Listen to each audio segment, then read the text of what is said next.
Welcome to In 5 Minutes. In this video, we are going to see different mapping techniques of cache memory. We know that the blocks from the main memory are placed inside a cache memory.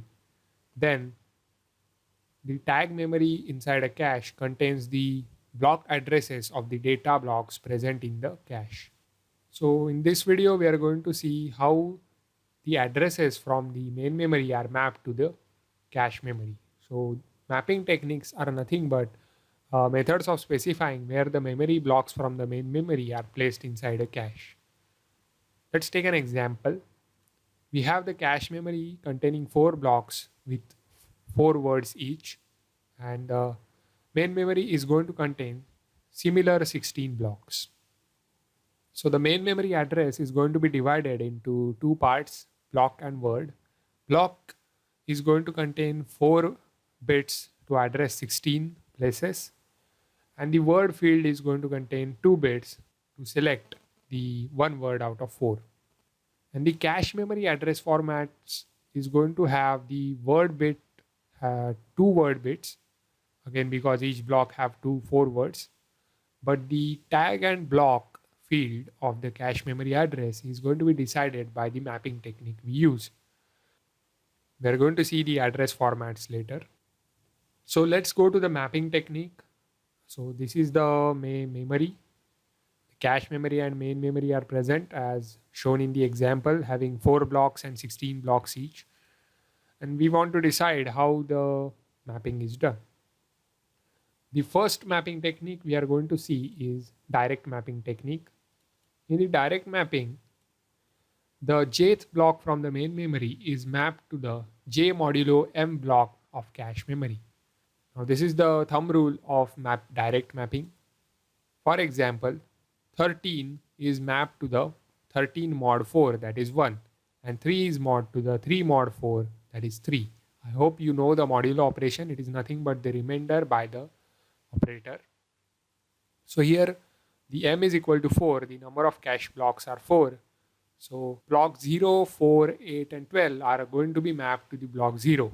Block 1, 5, 9 and 13 are going to be mapped to the block 1, and so on for block 2 and 3.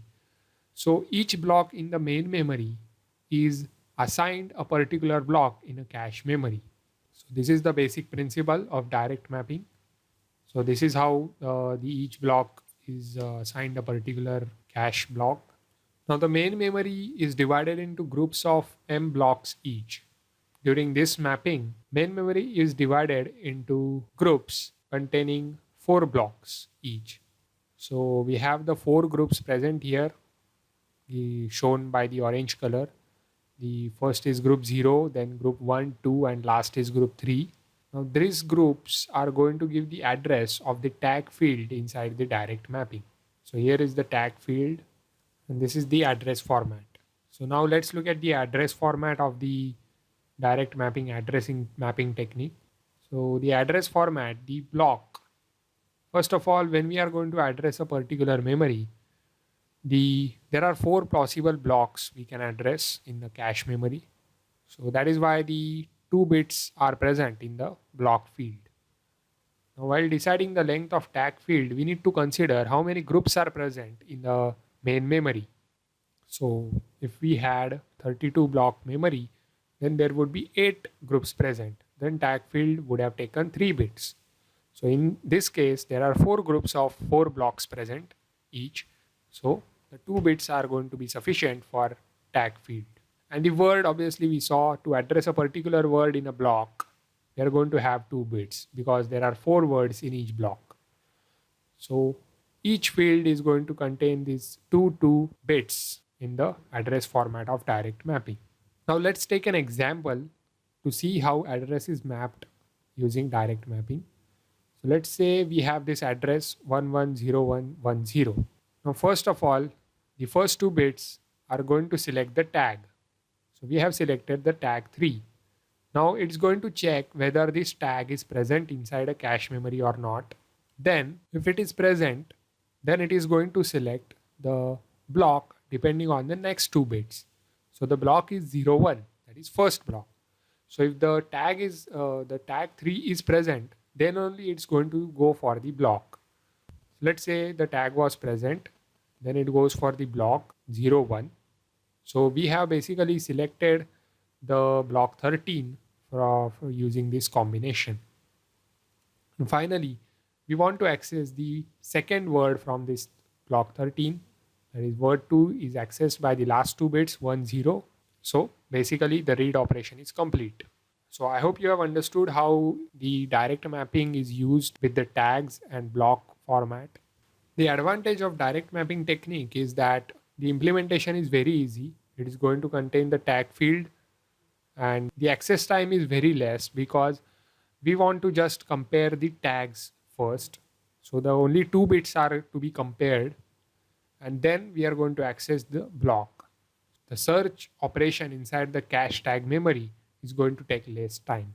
The disadvantage here is this: we have seen how each block from the main memory is assigned to only one particular block in the cache memory. So this mapping is not flexible at all. And so whenever a particular block, so for example, let's see if we have the location 0 present in the block 0 of cache memory, and now we want to have location 4 inside this cache memory. And even if the locations, the blocks 1, 2, 3 of the cache memory are empty, we cannot place location 4 from the main memory to any of these blocks. We have to place it in the block 0. So that is why the block 0 needs to be replaced. So here the space is used inefficiently inside a cache memory. So that is another disadvantage of this mapping technique. There are two more mapping techniques which address these problems and prove to be better in performance. We are going to see them in the next video, so please stay tuned.